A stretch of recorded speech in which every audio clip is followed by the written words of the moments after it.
শিখিয়েছেন। বিশ্বনবী একবার প্রকৃতির ডাকে সাড়া দিয়ে এসেছেন। এখন কি করতে হবে? নামাজের জন্য ওযু করতে হবে। বিশ্বনবী এসেই দেখেন ওযুর বদনায় পানি ভরা, খুশি হয়ে গেলেন। বললেন, কে রেখেছে পানি?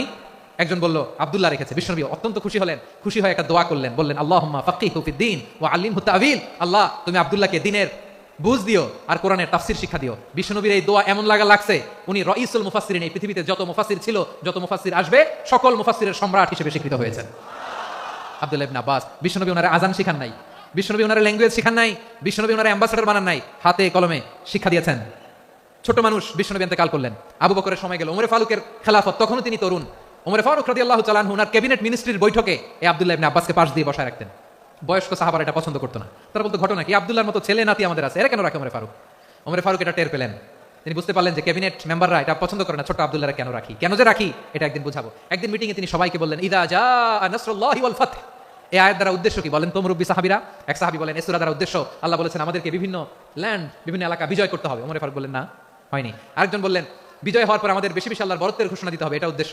ওমরে ফারুক বললেন, না, হয় না। যারা জিজ্ঞেস করেন কেউ পারে না। সব শেষে বিশ্বনবী ছোট্ট আব্দুল্লাহরে বলেন, আব্দুল্লাহ, ইদা জাআ নাসরুল্লাহি ওয়াল ফাতহ, এর দ্বারা উদ্দেশ্য কি বলো তো? ছোট্ট আব্দুল্লাহ বলেন, হুয়া আজালু রাসূলিল্লাহ। এই আয়াত দ্বারা বিশ্বনবীর বিদায়কে উদ্দেশ্য নেওয়া হয়েছে। ওমরে ফারুক বলেন, হাযা হুয়া, এটাই তো সঠিক উত্তর, এটাই সঠিক তাফসীর আয়াতের। কারণ ইদা জাআ নাসরুল্লাহি ওয়াল ফাতহ, যখন আল্লাহর সাহায্য আর বিজয় আসবে, ওয়া রাআইতান নাসা ইয়াদখুলুনা ফি দীনিল্লাহি আফওয়াজা, আপনি দেখবেন দলে দলে ঢলে ঢলে বানের পানির মতো মানুষ ইসলামের দিকে ঢুকতেছে, ইসলামের বিজয় হয়েছে। তো ইসলামের বিজয়ের মিশন নিয়ে নবী আসছে, বিজয়ী যখন হয়ে গেছে, এখন তো নবীর বিদায় হবে। কোন সাহাবী এই সূক্ষ্ম কথাটা ধরতে পারে নাই, ওই আব্দুল্লাহ ছাড়া। আব্দুল্লাহ যখন উত্তর দিছে, সব সাহাবীদের টনক নড়েছে। এরপর থেকে কোনো ক্যাবিনেট মিটিং এ আর কোনো সাহাবারা কোনো প্রশ্ন করে নাই, আওয়াজ করে পড়েন সুবহানাল্লাহ। বিশ্বনবী আব্দুল্লাহ ইবনে আব্বাসকে দ্য এডুকেটর অফ দ্য উম্মাহ, উম্মার শিক্ষাবিদ হিসেবে গ্রহণ করেছেন। আওয়াজ করে পড়তে হবে আল্লাহু আকবার। সাহাবীদের নামগুলো মনে থাকবে? এক নম্বরে আবু মাহজুরা, মুয়াজ্জিন বানাইছেন। যায়েদ ইবনে সাবিত, দোভাষী, ট্রান্সলেটর অফ প্রফেট, এবং তিনি ছিলেন বিশ্বনবীর ব্যক্তিগত সচিব। Musab ibn Umair, the first ambassador and diplomat of Islam. Abdullah ibn Abbas, এই উম্মার সবচেয়ে বড় এডুকেটর, শিক্ষাবিদ। আরেকজন ছিল আব্দুল্লাহ ইবনে মাসউদ রাদিয়াল্লাহু তাআলা। দুই আব্দুল্লাহ, আব্বাস গেল, আরেকজন হচ্ছে মাসউদ। মক্কার তরুণ, ছাগল পালতো মুশরিকের বিশ্বনবী আর আবু বকর রাদিয়াল্লাহু তাআলা আনহু একবার গেলেন, যে দেখে এই তরুণ দাঁড়ায় আছে। বিশ্বনবী বলেন, আমি খুব ক্ষুধার্ত, তোমার কাছে কি দুধ আছে ছাগলের? আব্দুল্লাহ আছে, ওয়ালাকিন আনা মুতামান, কিন্তু যে দুধ আছে এটা আমানতের, আমি দিতে পারবো না। বিশ্বনবী এইটা শুনে তারা টার্গেট করে ফেলছে। আনা মুতামান, দুধ আছে কিন্তু এটা আমার মালিকের, আমি তো দরদ দেখাই, আমার মালিকের দুধ আপনি পথিক, আপনারা দিতে পারি না। বিশ্বনবী টার্গেট করে ফেলছেন, এর আমার কাজে লাগাইতে হবে। বিশ্বনবী বলেন, আচ্ছা ঠিক আছে, দুধ দিও না, কিন্তু এমন ছাগি আছে কিনা যেই ছাগির সাথে কোনো ছাগলের মিলন হয় নাই, তার ওলানে দুধও আসে নাই, বাচ্চাও নাই, এরকম ছাগি থেকে যদি আমি দুধ খাই তাহলে তো সমস্যা নাই। বলতেছে, এরকম ছাগি থেকে দুধ খাইলে সমস্যা নাই, কারণ এরকম ছাগি ওলান থেকে দুধ আসবেও না। বলতেছে, ঠিক আছে, এরকম একটা ছাগি নিয়ে আসা হলো। বিশ্বনবী বিসমিল্লাহ বলে ওই ছাগির ওলানে হাত দিলেন। হাত দিতে দেরি, পুরো ওলানটা দুধে ভরে যেতে দেরি হয় না। বিশ্বনবী আর আবু বকর রাদিয়াল্লাহু তাআলা আনহু দহন করে পেট ভরে খেলেন। এই দৃশ্য আব্দুল্লাহ ইবনে মাসউদের হৃদয়ে দাগ কাটলো। এই মুজিজা দেখে তিনি বললেন, আশহাদু আল্লা ইলাহা ইল্লাল্লাহ ওয়া আশহাদু আন্না মুহাম্মাদুর রাসূলুল্লাহ। তিনি ষষ্ঠ মুসলিম ছিলেন, 6 নম্বর মুসলমান। ওনাকে টার্গেট করে বিশ্বনবী দেখলেন এমন ইন্টেলেকচুয়াল ব্রেন, উনি সূক্ষ্ম সূক্ষ্ম জিনিস বুঝে বেশি, ফিকহি জ্ঞান ওনার মধ্যে বেশি। বিশ্বনবী ওনাকে কোরআনের জ্ঞান শিক্ষা দিতে লাগলেন। উনি বিশ্বনবী সবার কাছে কোরআন শোনা, কিন্তু বিশ্বনবী নিজে আব্দুল্লাহ ইবনে মাসউদের কাছ থেকে কোরআন শুনতো। বিশ্বনবী একবার বললেন, ইকরা আলাইয়া ইয়া মাসউদ, ইবনে মাসউদ একবার শোনাও তো কোরআন দেখি। আব্দুল্লাহ ইবনে মাসউদ বলে, আকরাউ আলাইকা ওয়া আলাইকা উনজিল, নবী আপনার উপর কোরআন নাজিল হয় আর আমি আপনার সামনে কোরআন পড়বো? বিশ্বনবী বললেন, ইন্নী উহিব্বু আন আসমাআহু মিন গায়রি, আমি নিজে পড়তে যেমনি ভালোবাসি, অন্য পড়ুক আমি শুনবো, এটাও আমি ভালোবাসি। সূরা নিসা তিনি তেলাওয়াত করে শুনিয়েছেন। এমন সূক্ষ্ম সূক্ষ্ম বিষয় বিশ্বনবী ওনাকে ধরিয়ে দিয়েছেন। উনি হয়ে গিয়েছেন, আব্দুল্লাহ ইবনে আব্বাস হয়েছেন রাইসুল মুফাসসিরিন, উনি হয়ে গিয়েছেন ফাকিহুল উম্মাহ। ওনার চাইতে বড় ফকি এই পৃথিবী আর দেখবে না। চিল্লায় বলেন সুবহানাল্লাহ। উনি বলতেন, ওয়াল্লাহি ইল্লাযী লা ইলাহা গায়রু মা উনজিলাত সূরাতুন ইল্লা ওয়া আনা আ'লামু আইনা উনজিলাত ওয়া ফিমা উনজিলাত। বিশ্বনবী এমন ভাবে কোরআনের দার্স আমাকে দিয়েছেন, কোরআনে যত সূরা নাজিল হয়েছে, যেখানে নাজিল হোক না কেন আমি জানি এটা কোথায় নাজিল হয়েছে এবং কোন প্রেক্ষাপটে নাজিল হয়েছে। এমন একটা সূরা নাই যে সূরার কোথায় নাজিল হয়েছে আমি মাসউদের জানা নাই, কোন প্রেক্ষাপটে নাজিল হয়েছে আমার জানা নাই। এরকম ঘটবে না। চিল্লায় বলেন আল্লাহু আকবার। এই আব্দুল্লাহ ইবনে মাসউদ রাদিয়াল্লাহু তাআলা ওমর ফারুকের সময় কুফার চিফ জাস্টিস ছিলেন। কুফা নগরীর চিফ জাস্টিস। চিফ জাস্টিস বুঝেন নাই? বিচারপতি। কি ছিলেন? সবাই বলে নাই, কি ছিলেন? বিচারপতি ছিলেন। এবং ওনার যে ফিকহি জ্ঞানের ধারা, এটাই আলকামা, ইব্রাহিম আন-নাখাঈ, হাম্মাদ ইবনে সুলাইমান হয়ে ইমাম আবু হানিফা পর্যন্ত পৌঁছেছে। এবং ওনার ফিকহি জ্ঞানের ধারাই হানাফি মাযহাবে অ্যাকসেপ্ট হয়েছে। আজও এগুলো হানাফি মাযহাবে চর্চিত হয়। হানাফি মাযহাবের সব ফিক আব্দুল্লাহ ইবনে মাসউদের ফিকহি জ্ঞানের ধারা থেকে নেওয়া হয়েছে। চিল্লায় পড়েন সুবহানাল্লাহ। তাহলে উনাকে বিশ্বনবী বানিয়েছেন জুরিস্ট, আইনবিদ, ফাকিহ। উনারে আযান শিখান নাই।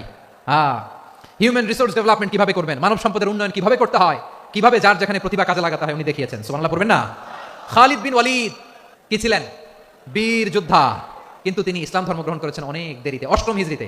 তার মানে 8ম হিজরির আগে উনি মুশরিকদের পক্ষে লড়াই করেছেন। ওনার হাতে কত মুসলিম সাহাবী যে নিহত হয়েছে হিসাব নাই। বিষ্ণু নবী টার্গেট করে রাখছে, তুমি আমাদের মুসলিমদের এত ক্ষতি করলা, তুমি যখন মুসলমান হবা তোমার দিয়ে আমি এমন কাম করামু যেটা আর কেউ করতে পারবে না। খালিদ বিন ওয়ালিদ রাদিয়াল্লাহু তাআলা আনহু 8ম হিজরিতে মুসলিম হয়েছেন, মক্কা বিজয়ের আগে। তো মক্কা বিজয়ের আগে যখন মুসলিম হয়েছেন, এর আগে কি করছেন? কাফিরদের সাথে যুদ্ধ করেছেন। উনি ওহুদের যুদ্ধে মুসলমানদের যে পরাজয় ভাব, কঠিন পরিস্থিতির মুখোমুখি ওনার কারণে পেছন থেকে এমন আতর্কিত আক্রমণ করেছেন, মুসলমানদেরকে কচুকাটা করেছেন। 8ম হিজরিতে আল্লাহ তাআলা হেদায়েতের নূর দিয়ে ওনার হৃদয়টাকে উজালা করে দিলেন। লা ইলাহা, এটা এমন বাণী যার হৃদয় একবার টাচ খাবে, এইটা থেকে সে আর পালিয়ে বেড়াতে পারে। ঝিনুকের ভেতর লুকিয়ে থাকে যেমন মতি, ঝিনুকের ভেতর লুকিয়ে থাকে যেমন মতি, কলমা শাহাদাতে আছে আল্লাহর জ্যোতি, কলমা শাহাদাতে আছে আল্লাহর জ্যোতি। ঠিক কিনা বলেন? মক্কা বিজয়ের আগে মুসলিম হলেন, হওয়ার পরেই বিশ্বনবীর টার্গেট ফুলফিল হলো। ওই যে টার্গেট করে রেখেছেন আর দোয়া করেছেন, খালিদ বিন ওয়ালিদ যদি মুসলিম হয় তাকে আমি মিলিটারি চিফ বানাবো। ওনাকে আজান শিখান নাই, ওনারে কান ধরে নামাজের এই মাথা থেকে ওই মাথা আনেন নাই, ফিকহি কোরআনের সূক্ষ্ম তাফসীর ওনারে শিখান নাই, অ্যাম্বাসেডর বানান নাই। বিষ্ণু ইসলাম উনাকে সামরিক অভিযানে প্রেরণ করেছেন। সামরিক অভিযানে তিনি প্রেরণ করেছেন। উনার জীবদ্দশায় উনার নেতৃত্বে যতগুলো যুদ্ধ হয়েছে, একটা যুদ্ধেও তিনি পরাজয় বরণ করেন নাই। ওমর ফারুকের সময়কালে তিনি চিফ অফ মুসলিম মিলিটারি, মানে মুসলিম সেনাপতি হয়েছেন। তাহলে কিভাবে হিউম্যান রিসোর্স ব্যবহার করতে হয় গোটা বিশ্ব আমার নবীর কাছ থেকে শিখে নাও। খালিদ বিন ওয়ালিদ, ওনাকে বিশ্বনবী একটা উপাধি দিয়েছেন। উপাধিটা হচ্ছে সাইফুল্লাহিল মাসলুল, আল্লাহর নাঙ্গা তরবারি, আল্লাহর খোলা তরবারি, দ্য ওপেন সোর্ড অফ আল্লাহ। খালিদ বিন ওয়ালিদ মুসলিম সেনাপতি। হাসান বিন সাবেত রাসূলের সভাকবি, কালচারাল হিজিমনিকে ডিফিট করার জন্য। উনি ভালো অস্ত্র চালানো জানতেন না, ওই কাজে উনি যেতেন না। উনার ছিল কাব্য প্রতিভা। কাফিররা কবিতা দিয়ে নবীকে গালি দিত, বিশ্বনবী বলতেন, ইয়া হাসান আজিব আন রাসূলিল্লাহ, তুমি নবীর হয়ে কাফেরদের এই কথাগুলোর জবাব দাও। বিশ্বনবীর একটা মিম্বার ছিল, বিশ্বনবীর মিম্বারের পাশাপাশি মসজিদে নববীতে এই হাসান বিন সাবেতের জন্য বিশ্বনবী একটা স্পেশাল মিম্বার বানিয়ে দিয়েছেন। এখান থেকে তুমি জবাব দাও। এবং বিশ্বনবী বলেছেন, আল্লাহুম্মা আইয়িদহু বিরূহিল কুদুস, আল্লাহ হাসান আমার পক্ষে জবাব দেয়, তুমি জিব্রাইল মারফত তাকে সাহায্য পাঠাইয়া দিও। রাসূল সাল্লাল্লাহু আলাইহি ওয়াসাল্লামের সভাকবি, the poet of the prophet, নবীর কবি। উনি কবিতা দিয়ে, এমন উচ্চাঙ্গের ভাষায় কবিতা দিয়ে তিনি জবাব দিতেন, কাফিরদের গা শিহরে যেত, তাদের হৃদয়ে আগুন ধরে যেত। তাহলে এরকম কবিরও দরকার আছে না নাই? এখন যাকে আল্লাহ দিছে কাব্য প্রতিভা, এরা যদি আপনি যুদ্ধের ময়দানে পাঠান হবে? যারা দিছে সুরেলা গলা, এরা যদি অ্যাম্বাসেডর বানান হবে না। হাসান বিন সাবিত ছিলেন বিষ্ণু ইসলামের কবি।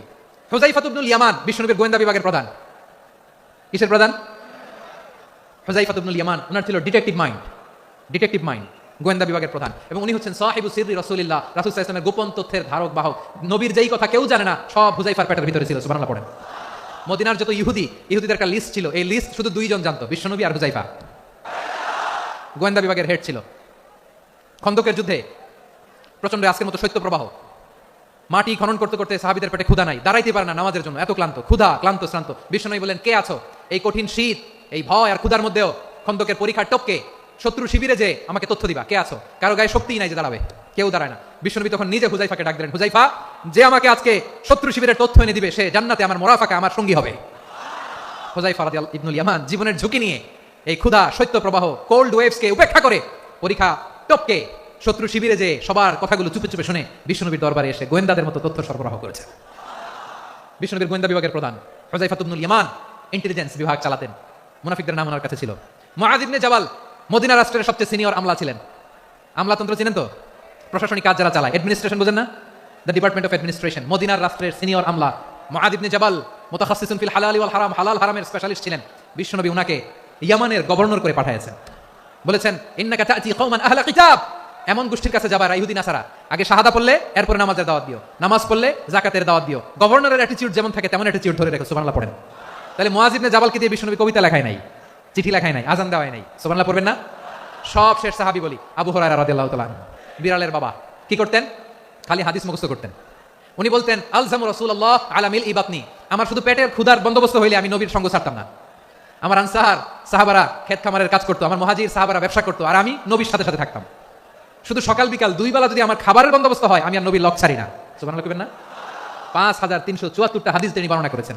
সবচেয়ে বেশি হাদিস বর্ণনাকারী সাহাবী। হাদিস প্রিজার্ভেশনের কাজে বিশ্বনবী ওনাকে কাজে লাগিয়েছেন। উনি একদিন বলেন, ইয়া রাসূলুল্লাহ আসমাউ মিনকা কাসীরান ফালা আহফাজু, নবী অনেক কথা শুনি আমার মনে থাকে না। বিষ্ণু বললেন, তাই উবসুত রিদাক, তোমার চাদরটা বিছাও। আবু হুরায়রা বিছালেন, বিশ্বনবী হাত বুলায় দিলেন, এরপর অনেক হাদিস বর্ণনা করলেন। আবু হুরায়রা বলে, তারপর থেকে বিশ্বনবী যাই বর্ণনা করে আমি শুনি আর একটাও ভুলি না। এখন সুবহানাল্লাহ। বিশ্বনবী ওনাকে হাদিস প্রিজার্ভেশন, নবীর এই যে লক্ষ্য হাদিস প্রিজার্ভেশনের এই দায়িত্ব দিয়েছেন সাইয়েদনা আবু হুরায়রা রাদিয়াল্লাহু তাআলা আনহুকে।